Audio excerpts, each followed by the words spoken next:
E o plantio da soja continua seguindo em ritmo recorde aqui no Brasil. Os últimos números divulgados pela Pátria Agronegócios mostram que a gente já tem uma semeadura avançada em quase 80% da área estimada para a safra 21-22 aqui do Brasil. Agora, será que as nossas vendas futuras estão avançando no mesmo ritmo, caminhando na mesma velocidade? Esse é assunto para a gente tratar agora e começar a nossa programação ao vivo dessa semana com o Matheus Pereira, diretor da Pátria Agronegócios, já conosco para a gente cruzar essas informações de plantio, de mercado, entender o que a gente tem que esperar aí para os próximos meses. Matheus, bom dia, meu amigo, seja bem-vindo ao Notícias Agrícolas.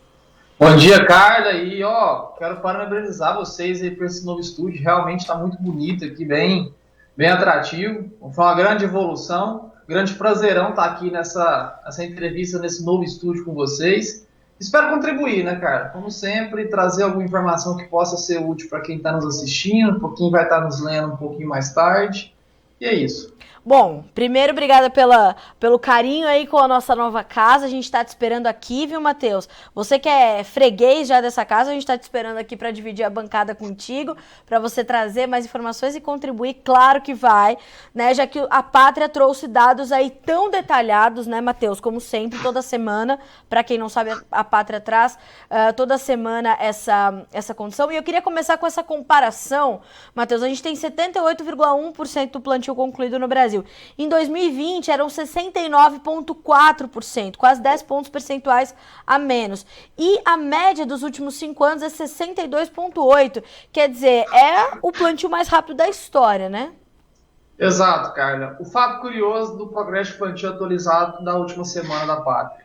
Esse é o ponto onde a gente mais convergiu, mais se aproximou do plantio de 2020. O plantio de 2020 que teve um início muito problemático, né? Faltou chuva em muitas regiões do Brasil, especialmente aqui no centro. A gente teve, então, um início muito problemático e depois a curva de aceleração de 2020 foi semelhante ao que a gente teve essa curva de aceleração agora de 2021. Porém, né, em 2021 a gente teve um plantio muito mais antecipado, enfim, em quase todas as regiões do Brasil. Eu, como filho, neto, sobrinho de produtor rural, família inteira aqui, produtora rural do interior de Goiás, todos iniciaram o plantio ali com 10, 15 dias de antecedência do que já havia iniciado em qualquer época da vida. Então, realmente, a gente tem um início extremamente acelerado. 2 semanas atrás, Carla, quando o nosso plantio tomou, né, o que a gente chama de ritmo marginal. O que é o ritmo marginal? É o ritmo de hoje subtraído do percentual observado na semana passada. Há 2 semanas atrás, a gente atingiu o ritmo marginal mais acelerado da história do Brasil. Ou seja, em uma semana, o Brasil semeou mais de 5 milhões de hectares de soja em apenas 7 dias. A gente nunca tinha feito isso na história. Realmente mostra não só toda essa convergência climática que se mostrou muito saudável ali de outubro, início de novembro, mas também com a alta capacidade operacional hoje do campo, né? O campo está bem investido, a gente teve uma safra 2021 em linhas gerais rentável, né? O produtor conseguiu fazer investimentos para essa safra agora 21-22 e realmente tem se mostrado aí nesse início de safra esses reflexos, né, desses investimentos, principalmente na questão operacional, né, em novos maquinários, enfim, que tem colocado bastante força aí nesse início de safra aqui no Brasil. Matheus, quando a gente olha para as informações detalhadas, né, da divulgação semanal de vocês do plantio, a gente pode perceber que praticamente, ou todos os estados estão com um ritmo acima do registrado no mesmo período do ano passado. Isso é bastante positivo, claro, a gente teve muitos problemas no ano passado, a gente deve garantir uma boa janela para o plantio da safrinha.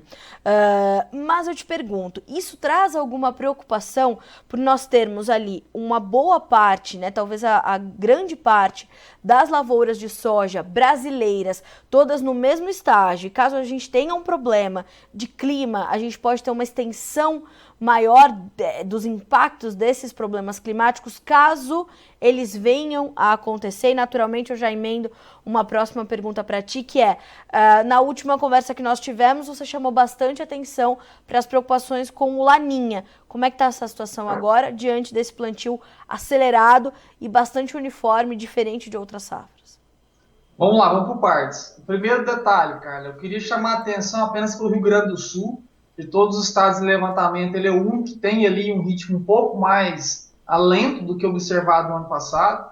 Rio Grande do Sul, enfim, que vem, o ano passado também teve alguns problemas com a falta de chuvas para a safra de soja, né? Já havia colocado o milho no chão, a soja chegou, enfim, a falta de águas incapacitou, né, o progresso saudável de plantio. O mesmo tem sido observado por agora, cara. Estava conversando hoje de manhã com grandes clientes lá do Rio Grande do Sul, que havia nos alertado realmente que está faltando chuva, o plantio foi interrompido, ainda sem euforias, né, sem grandes preocupações, porém, esse nicho de safra se desenvolve para o solo gaúcho, né, com semelhança ao que foi observado no ano passado.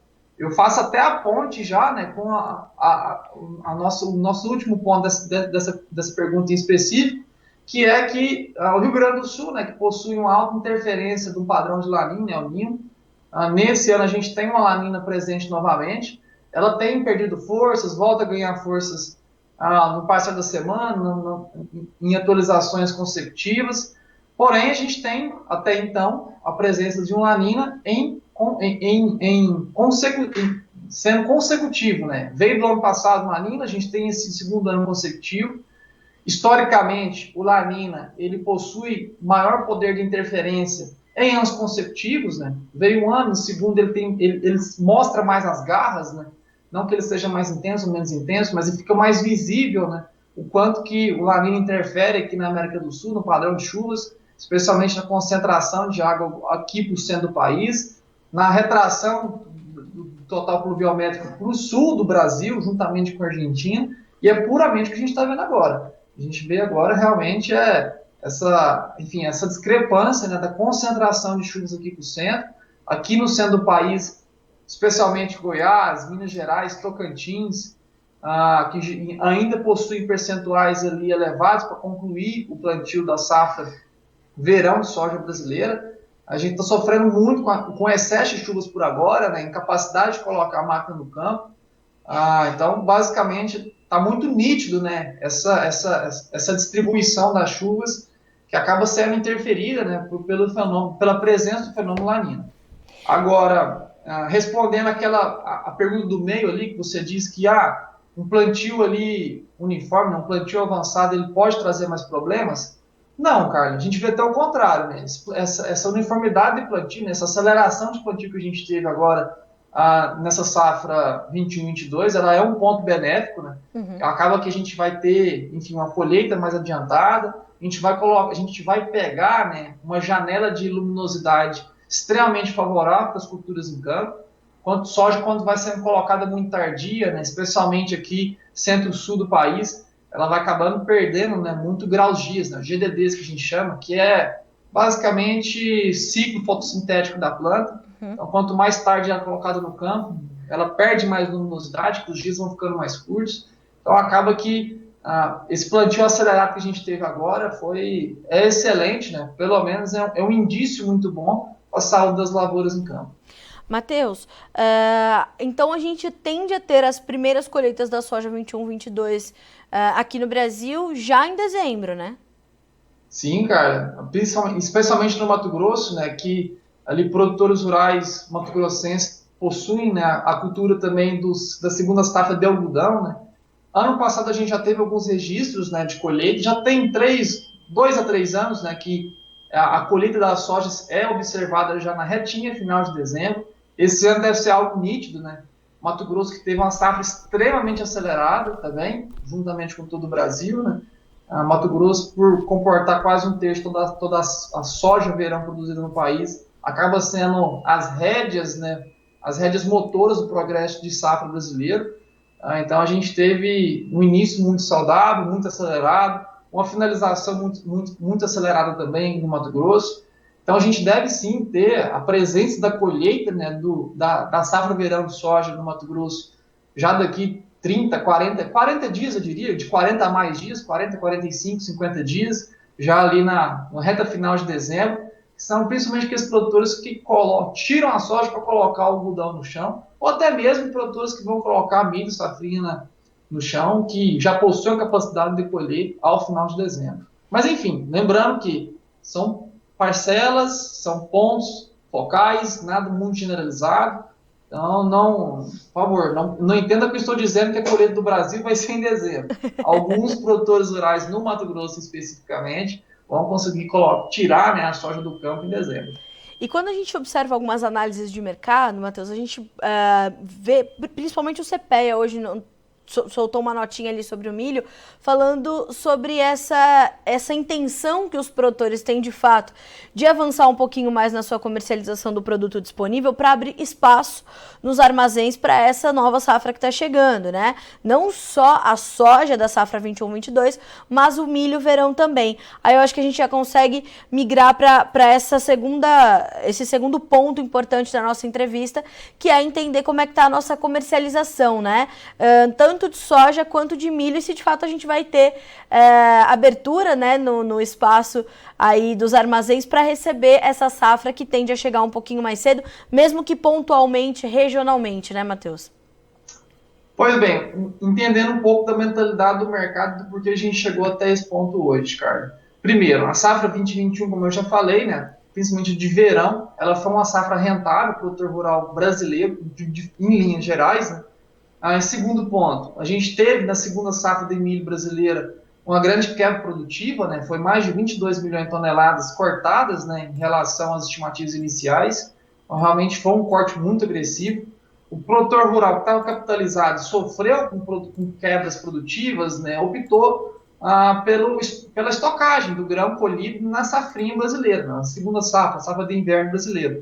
Então a gente tem agora, Carla, um elevado índice, né, de culturas ainda de safrinha armazenadas em armazéns verticais, em silobags, enfim, que são estoques, né, que precisam ser liberados agora, já estão em processo de liberagem para receber essa safra de verão. A gente já tem também alguns clientes cooperativos, principalmente, já nos alertando que estão colocando, né, ou já deram prazo limite final para que o milho, né, colocado em estoque ainda em cooperativas que sejam liberados, principalmente para não só ser liberado para receber a soja, mas tem todo o processo de manutenção pré-recebimento. Então, eles, enfim, acabam forçando, né, a saída do grão estocado por agora. Isso tudo em contrato, nada fugindo das 4 linhas ali de um contrato de armazenagem. Mas acabam forçando a saída desse grão que está em estoque agora para iniciar o processo de manutenção dos armazéns para começar a receber a soja verão já no comecinho de 2022.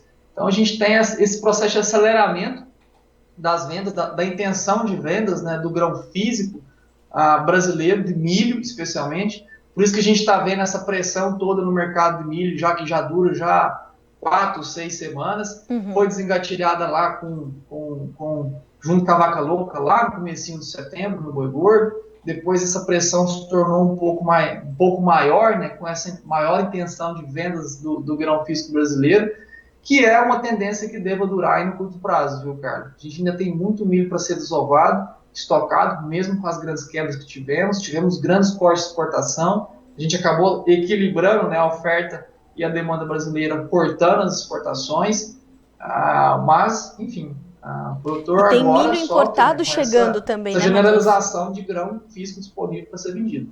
E tem milho importado chegando também, o que ajuda também a trazer esse equilíbrio da oferta e da demanda, né? Exato, foi milho que foi comprado há 3, 4 meses atrás, né, quando alguns grandes compradores brasileiros perceberam, né, que a quebra seria gigantesca, de fato foi. Havia muita incerteza sobre o futuro da oferta brasileira, né, se iria conseguir comportar a demanda sem porte de exportação. Historicamente, sempre que a gente tem grandes quebras, né, produtivas para safra verão, safra de soja brasileira, o mercado priorizado é o mercado interno, né? Especialmente no milho. O milho comporta ali quase 2/3, mais de 2/3 um pouco, toda a demanda, a demanda pelo milho brasileiro, né? Ela fica retida dentro do país. Mas naquele momento, enfim, os grandes consumidores, por pura estratégia, decidiram por importar milho dos nossos países vizinhos, né? Dos nossos, enfim, dos irmãos argentinos, dos paraguaios. E esse milho que chegou e continua chegando no Brasil, acaba colocando, enfim, um limitador de altas agora no mercado do milho. como eu já disse, que deve durar mais algumas semanas. Dessa forma, Matheus, você responde bem o Claudemiro da Silva Ribeiro, que te pergunta: Matheus, o CPE é confiável, pois desde o final de setembro só está em baixa, como se não existisse mais indicação de compra, só venda. Eu falo do milho, ele fala aqui. Acho que dessa forma você responde bem o Claudemiro, né, Matheus? De fato, nós temos aí um movimento de acomodação nos preços do milho, como você acabou de descrever, e que, como você acabou de dizer também, a gente tende a ver a continuação dessa pressão sobre esse mercado. Exatamente, cara. Acho que já boa parte da resposta já foi dada, né? Eu levantaria a bandeira, né, para essa... Eu sei que há sempre uma desconfiança com esses órgãos de monitoramento, esses órgãos de estatística. Muita gente bate em cima de CPE, bate em cima de CONAB, bate em cima de USDA, principalmente. Pessoal, olha, eles seguem metodologias, nós aqui da Pátria somos extremamente, confiamos bastante na metodologia de cada estatística, de cada levantamento. O CPEA tem a sua metodologia, muitas das vezes a gente fica contestando os números do CPEA, porque aqui na minha região, interior da Minas Gerais, interior do Mato Grosso, o mercado do milho segue estável, mas o CPEA vem só derrubando, por que isso acontece? A gente tem que entender primeiro a metodologia de captação dos dados do CPEA, né? Qual a referência que o CPEA está usando. O CPEA hoje que é multi-referências, né? Não está mais concentrado só no interior de São Paulo. Sim. Mas existe metodologia, realmente acreditamos na seriedade do órgão. Não estou falando porque não trabalho no CPEA, não tem nenhuma parceria com o tipo de CPEA, com qualquer tipo de órgão de monitoramento, mas acreditamos na estatística que eles trazem, né? Para fazer esse levantamento de dados. Nós também, como empresa de inteligência, usamos bastante da estatística, da amostragem, né, matemática, que é algo extremamente importante do entendimento do mercado. Então, resumidamente, o CPE, sim, é justificável nessas quedas observadas no índice, uma vez que o mercado do milho, em linhas gerais, esfriou nessas últimas 4 semanas, mais 2, 3 semanas de esfriamento será normal, porém, né, já antecipando um pouquinho da conversa, talvez possa dar um pouco da ansiedade, reta final de ano ali, virada de dezembro para janeiro, mercado do milho, mercado extremamente promissor, especialmente porque, pessoal, coisinha que veio na cabeça agora, essas quedas de preço que a gente está vendo agora está dando muita paridade de exportação do milho brasileiro. O milho que está sendo vendido agora no interior do Brasil está saindo com rota de escoamento para fora do país, então a gente volta novamente a apertar, né, a projeção de balança de oferta e demanda brasileira com o milho barato que temos hoje. Milho barato hoje estimula exportação, no futuro pode virar novamente um ponto de pressão ali a essa balança de oferta e demanda. Esse é um ponto importante, Matheus. A gente está falando então de um mercado que pode dar um pouco mais de oportunidade para o produtor brasileiro de milho ali na virada 21 para 22. Exatamente. Estou até pegando os dados aqui de exportação que a gente atualizou no sábado de manhã, cara. Tá. Olha só, o nosso line-up de exportação, né, que é a fila de embarques totais no Brasil para os próximos 35, 45 dias, ela saltou, né, 35% em uma semana. A gente já está próximo a 2 milhões de toneladas em filas de embarque no line-up brasileiro de milho, puramente milho. Um salto aí de 35%.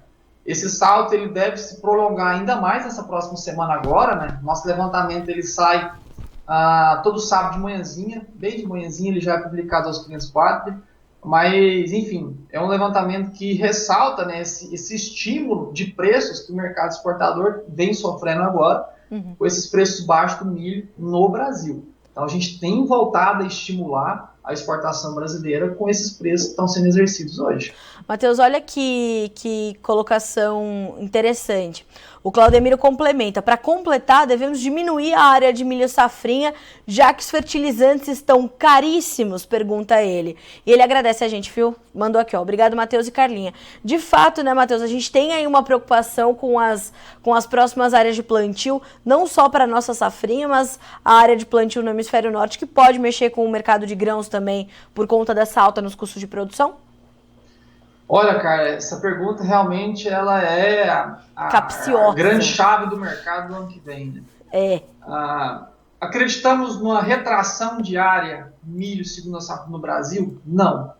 A gente só não acredita numa expansão agressiva como foi a área de soja esse ano.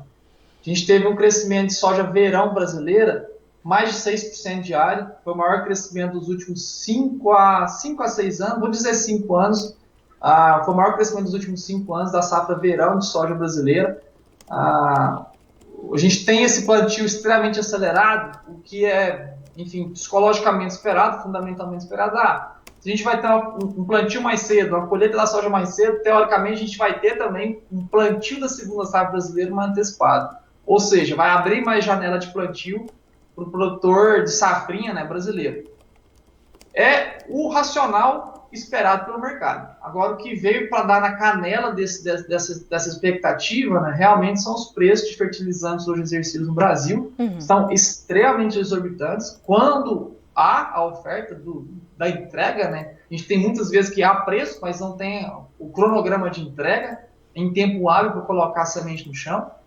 Então, cara, a gente não espera uma contração diária, a gente só não espera uma expansão tão agressiva quanto foi observado na safra de verão. Claro. Porque um crescimento de quase 6% na safra verão brasileira de soja, somado ao ritmo mais acelerado da história do Brasil em plantio de soja, isso abriria espaço aí de pelo menos um crescimento de 8% da segunda safra de milho, sob circunstâncias adequadas.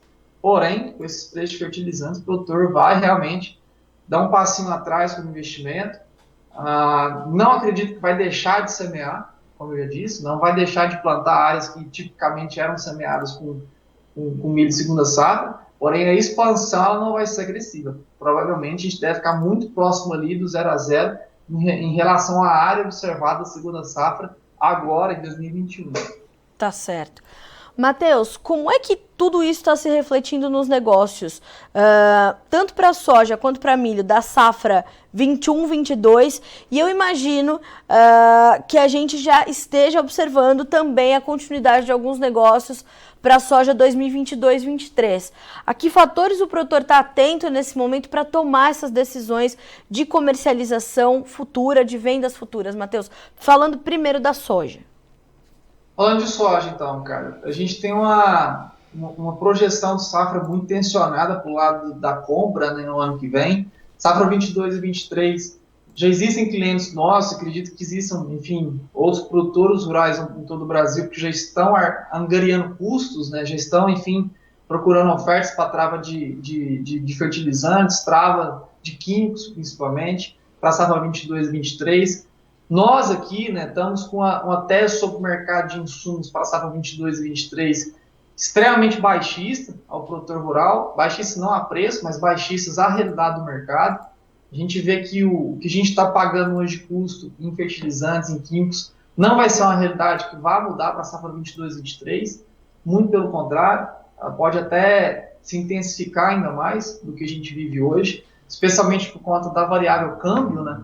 A gente tem um dólar hoje que, enfim, se alavancou muito nas últimas semanas. Não é um dólar que possui uma projeção de retração muito agressiva.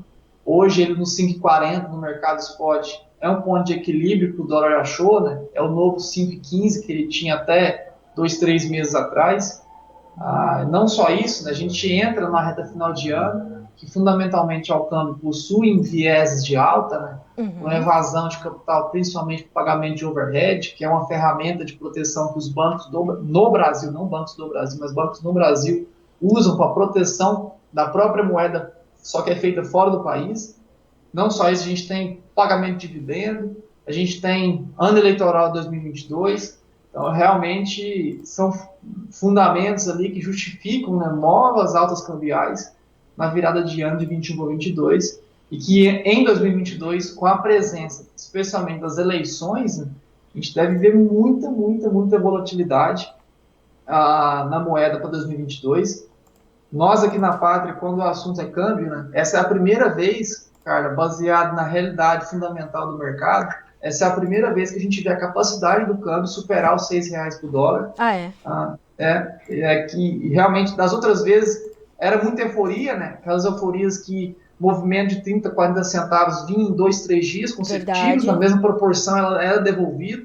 O dólar veio caminhando de passos lentos, né, até chegar no 5,60. No 5,60 ali ele ganhou muita volatilidade, ganhou muita agitação.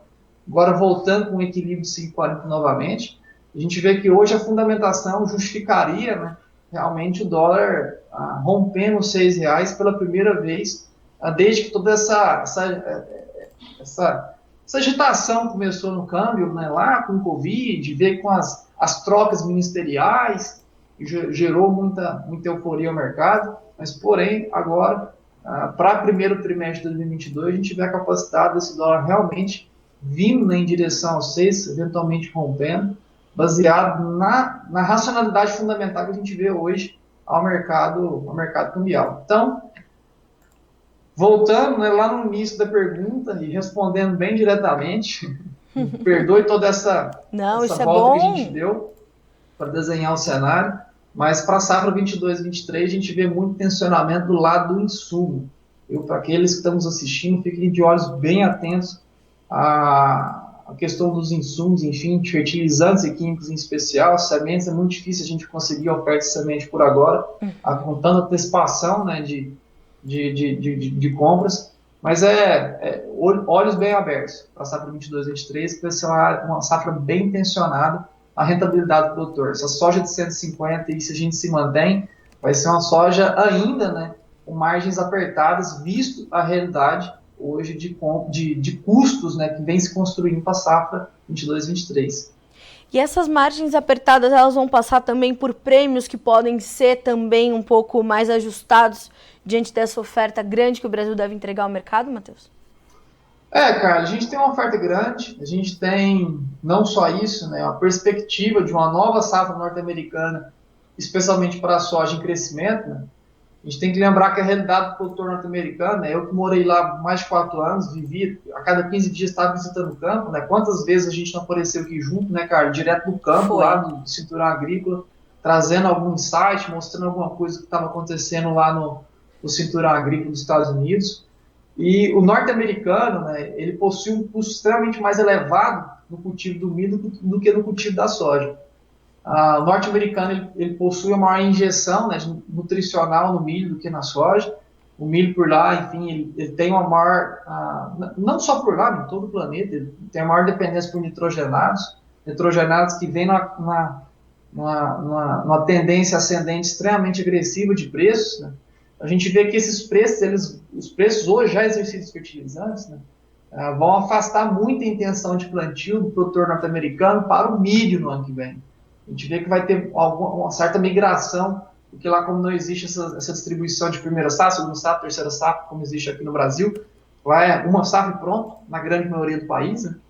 Então tem que sempre optar ou por soja ou por milho. Essa decisão ela já é tomada agora, parte da decisão já é tomada agora, né, no encerramento da colheita norte-americana. Sim. Colhe, antes de chegar o inverno, aqueles que já optaram por colocar o milho no chão já vai fazendo incorporação de nitrogênio gasoso, né, antes da crosta de gelo chegar e fixar mecanicamente o nitrogênio dentro do solo. Então, esses preços elevados tendem, né, também a migrar a intenção de plantio do milho para a soja. Então, não só o Brasil vai ter uma grande safra, como tudo se desenha até então. Claro que até a gente ter essa colheita aí batendo 50%, 60% para a gente ter uma melhor noção de que vai ser a safra brasileira, até lá muito pode acontecer, com toda certeza, mas se desenvolve, né, se desenha uma grande safra brasileira, assim como as perspectivas para a nova safra norte-americana em 2022 também é de uma maior safra de soja em comparação a de milho, questões de área total, o que vai gerar uma oferta total aqui nas Américas muito grande. Agora, Matheus, apesar de todas essas perspectivas, principalmente nessa última semana, a gente viu os preços da soja puxarem um pouquinho na Bolsa de Chicago. A gente recebeu aqui algumas análises, de fato, bastante atreladas ao mercado de derivados, tanto farelo quanto óleo. O farelo se destacou muito nos últimos dias, aí na semana passada. E hoje a gente vê preços que variam ali nos contratos mais negociados, de 12,54 no janeiro a 12,82 no julho, né? É um range de preços ali bastante interessante quando a gente faz a conta e fecha esse preço para o produtor brasileiro que está trabalhando com um dólar agora de 5,43 no spot. Quer dizer, tudo isso que você descreveu passa, portanto, por esse Chicago acima dos 12, o dólar acima dos 5,40. Quer dizer, para o produtor brasileiro a gente ainda tem um ambiente que pode não ser tão confortável quanto a gente já viu nas máximas do ano, mas que ainda tem um espaço bom também para ele garantir uma comercialização de um percentual adequado para concluir 2021 e começar 2022, não? Exato, cara. E ó, eu até ressaltaria, a gente tem hoje não só, né, uma curva de futuros da soja norte-americana extremamente em ascendência, né, mas a gente também tem um dólar futuro extremamente elevado. A gente já está tratando de dólar ali para 2022 a 6,30, 6,40. Então, realmente, o produtor hoje que recebe ofertas de trava 22, 23, elas têm que ser analisadas com muito carinho, porque é soja precificada não ao dólar spot hoje, 5,40, mas um dólar spot já de 6,30, acima de R$6, né? Já para o final já de 2022, a gente já tem o dólar acima de 6, a gente já para viradinha de 22 para 23, a gente já tem dólar a 6,30, para daqui 2 anos a gente já tem dólar a 6,60. Então, realmente, a curva de futuros do dólar cambial também está extremamente elevada, extremamente benéfica. Aconselharia aqueles que nos assistem, especialmente os produtores rurais, a usufruírem dessa curva, né? E para aqueles que não entendem como usufruir, entre em contato com a gente. Deixa a gente mostrar como é que você pode tomar um benefício com essas curvas de futuros, né? Enfim, e que não só isso, cara, um ponto mais técnico, extremamente importante ser considerado, é que o contrato de trava futura de soja referenciado aqui no Brasil, que é a Soja Santos, após quase 2 anos, né, de operações institucionais exclusivas em Chicago, vai ser aberto aqui para o Brasil, no dia 29 agora de novembro. A gente tem a possibilidade, né, já de iniciar essas negociações, referenciando a soja no Porto Santos, uma soja que vai ser dolarizada ainda, vai ser precificada em dólar por tonelada, mas, enfim, vai dar muita oportunidade também de proteções, né, de hedge financeiro, que a gente sempre diz, das proteções dos seguros de comercialização, que a gente tanto usa por aqui. E no dia 29 agora, daqui 13 dias, a gente vai ter essa capacidade, essa nova ferramenta, né, ao produtor rural brasileiro, não só ao produtor rural, ao empresário rural brasileiro, né, que não só vendedores, não só produtores rurais, mas também compradores de soja poderão usufruir da ferramenta. E, novamente, aqueles que não sabem do que se trata isso, de como vai usar isso, entre em contato com nós aqui da Pátria Agronegócio, através das redes sociais, patria.agronegócio, através do nosso site, né, www.patria.agr.br, para a gente poder, enfim, mostrar como que pode ser usada essas ferramentas que são essenciais ao setor, que, enfim, que trarão muita proteção, trarão muita segurança, né, a quem quer longevidade na cultura. E isso hoje é determinante, né, Matheus? Porque dentro da porteira, o produtor brasileiro é o melhor, né? Quando a gente olha para os nossos teores de proteína, de óleo da nossa soja, eles são espetaculares e eles trazem um rendimento muito bom. Mas isso precisa ser refletido também para ele, né? Ele precisa estar protegido, ele precisa entender como é que os fundamentos impactam no mercado, como é que o financeiro impacta no mercado, como tudo isso impacta na gestão dele, na realidade dele, né? Ele precisa estar protegido, né, para ter otimização dos seus resultados, ainda mais no momento de custos tão elevados. Então, a partir do dia 29, valendo já esse contrato.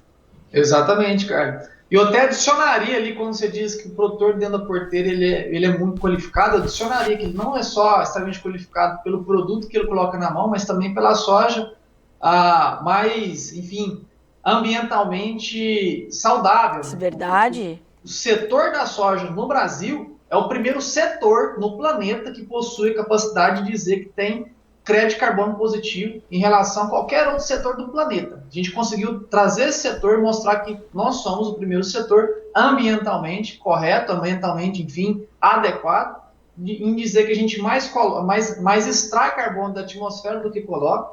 Então, realmente, não só em termos de qualidade, mas também com um compromisso ambiental muito, muito presente na agricultura brasileira.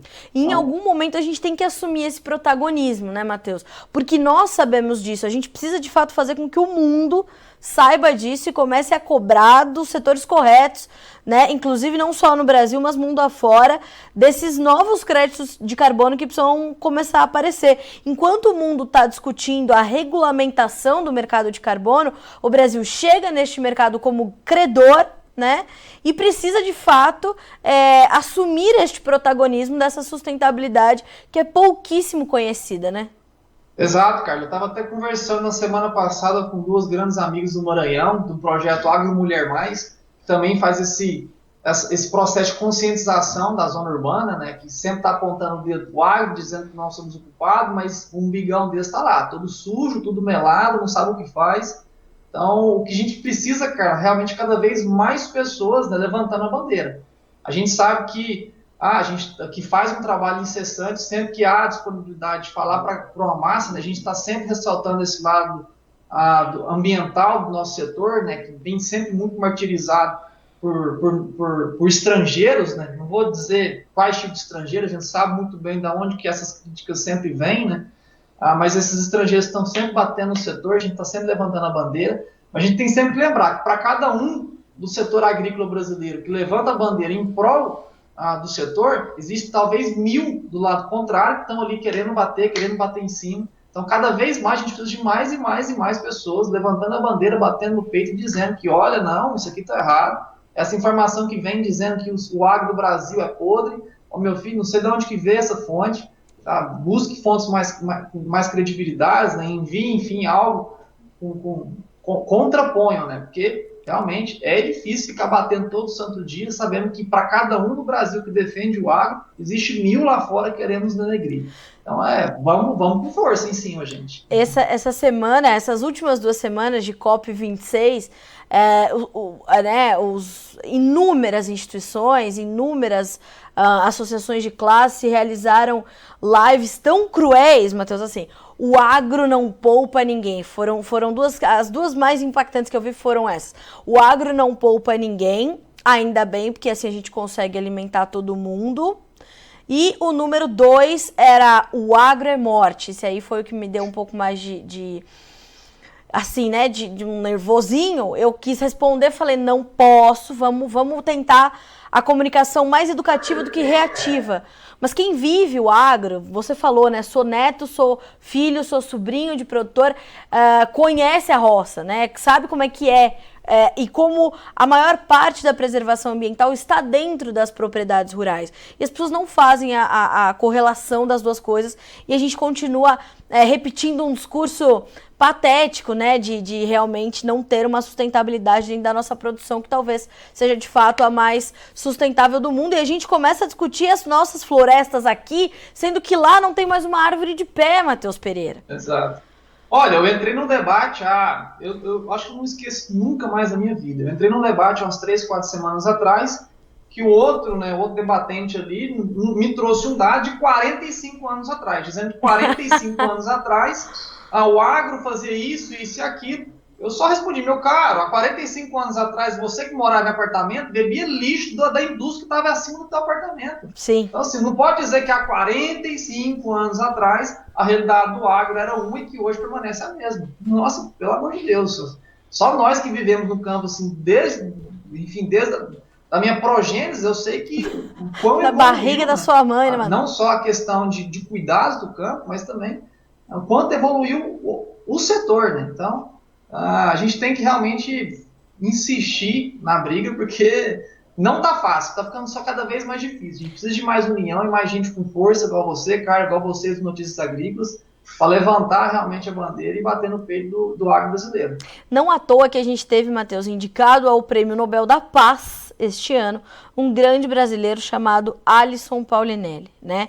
O homem está aqui em Campinas hoje, dando uma palestra ali no Encontro Nacional das Cooperativas Agropecuárias, e quando eu tento mostrar o Brasil para as pessoas, né, a gente tenta trazer esses caras que revolucionaram o setor para que hoje a gente pudesse estar aqui falando sobre, não só sobre os bons resultados, mas sobre os problemas que a gente ainda tem, Matheus, e que a gente precisa resolver. Né? Não é tapar o sol com a peneira e dizer o agro não tem problemas, né? Mas também ignorar os nossos bons resultados, e eu não falo sobre os resultados financeiros e econômicos para a nossa balança comercial, mas eu falo dos resultados sociais e econômicos, né? Eu já tive a oportunidade de entrevistar o seu pai, que foi presidente da ProSoja Brasil, para quem não sabe, Bartolomeu Braz Pereira, um grande brasileiro. Ele falava muito sobre isso, sobre como o brasileiro não conhece o Brasil, né, Matheus? Eu imagino que você tem essa conversa com ele sempre.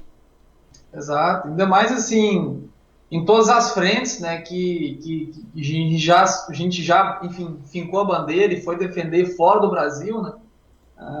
Muitas das vezes a briga ela é árdua, ela é difícil, mas tem que haver discussão, tem que haver esclarecimento, especialmente para essa nova geração que tem chegado, né, uma geração extremamente... geração que eu me incluo, mas não faço parte dessa, enfim, dessa mentalidade da geração como um todo, né, uma geração muito complicada no debate, realmente com ainda pouca argumentação, muita reatividade, né, são pessoas extremamente reativas, com baixo poder de argumentação.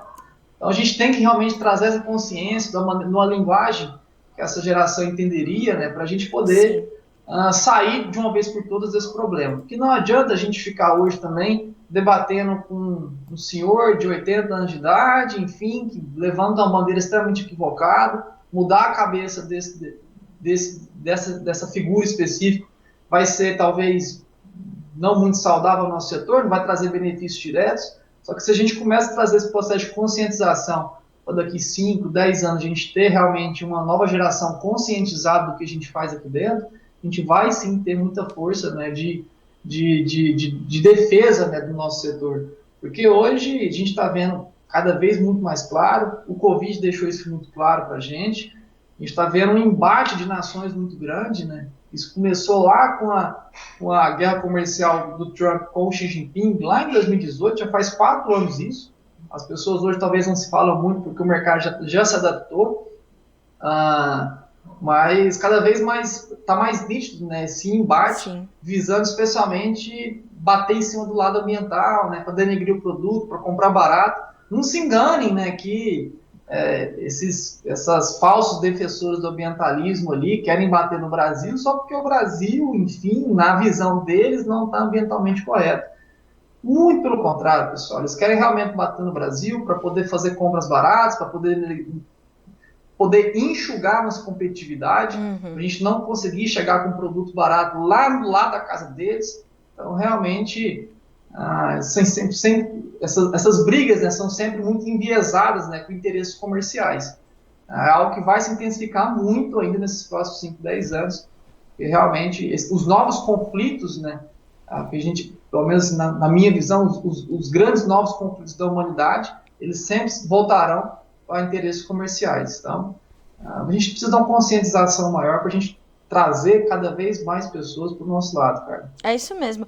Matheus, para a gente terminar, eu queria te fazer 2 perguntas. Um é quanto a gente já tem comercializado na estimativa da Pátria da nossa safra 21-22 de soja. E queria que você respondesse, por favor, o Samuel, que te pergunta o seguinte.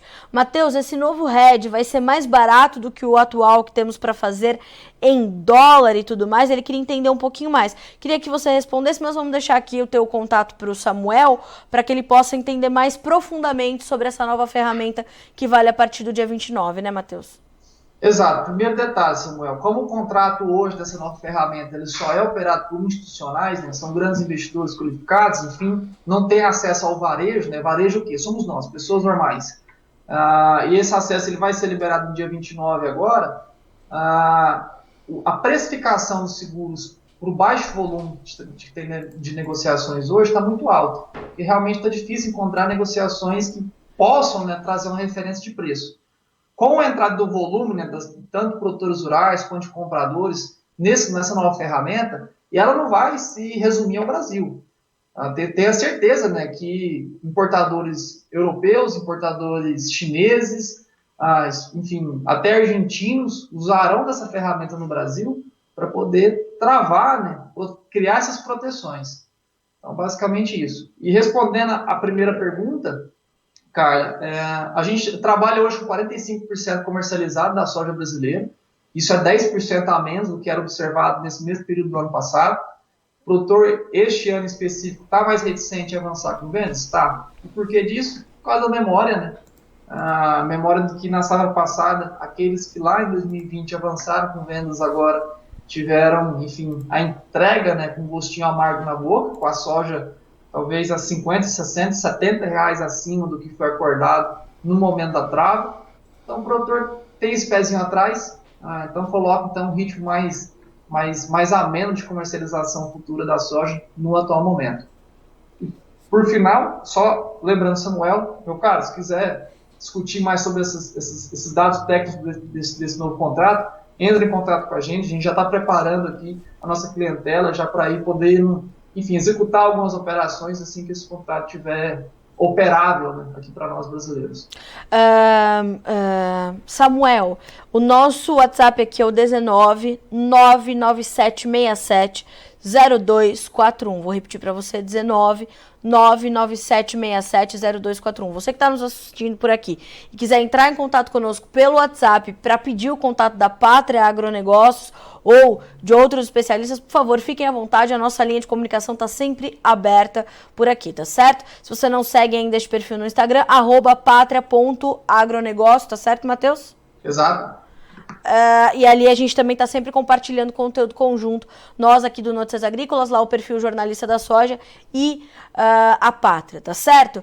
Matheus, meu amigo, obrigada, principalmente por essa conversa agora no final sobre como a gente precisa fazer o Brasil ir para frente, evoluir, além de todas as informações de mercado e de safra que compartilhamos aqui. Excelente forma da gente começar efetivamente a semana e a nossa programação ao vivo aqui no Notícias Agrícolas. É sempre um prazer receber o time da Pátria por aqui, as portas são sempre abertas. Obrigada. Eu agradeço mais uma vez o espaço, Carla. É sempre um grande prazer estar do lado de uma amiga, dentro de uma casa de amigos, do lado de uma amiga. Então, realmente, foi um grande prazer estar aqui esses minutinhos com vocês. E, claro, vamos para frente, vamos levantando a bandeira do agro, vamos de olhos bem abertos essas novas ferramentas. O produtor no Brasil passou da hora já de se profissionalizar no lado comercial. A Pátria está aqui para isso mesmo. Nos procure nas redes sociais, nos procure no nosso site. Vou deixar só mais uma vez aqui, www.patria.agr.br. Nos procure lá que a gente vai realmente poder esclarecer mais um pouco do que a gente conversou nesses breves minutos aqui.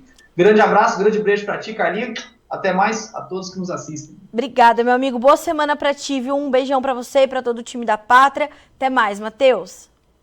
Até logo. Até mais.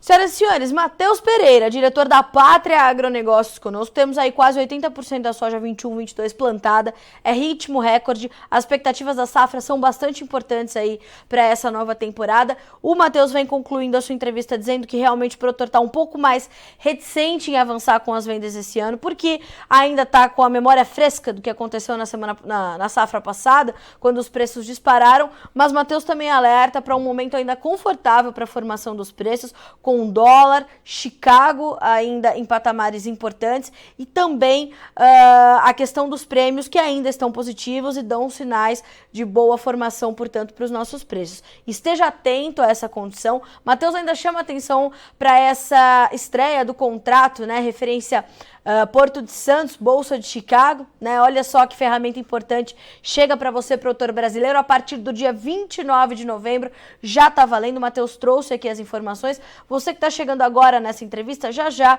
ela vai estar na íntegra disponível para você assistir a hora que quiser e puder aqui no Notícias Agrícolas, tá certo? A gente fica por aqui com esse boletim, mas na sequência a gente vai falar sobre crédito agrícola. Continue conosco.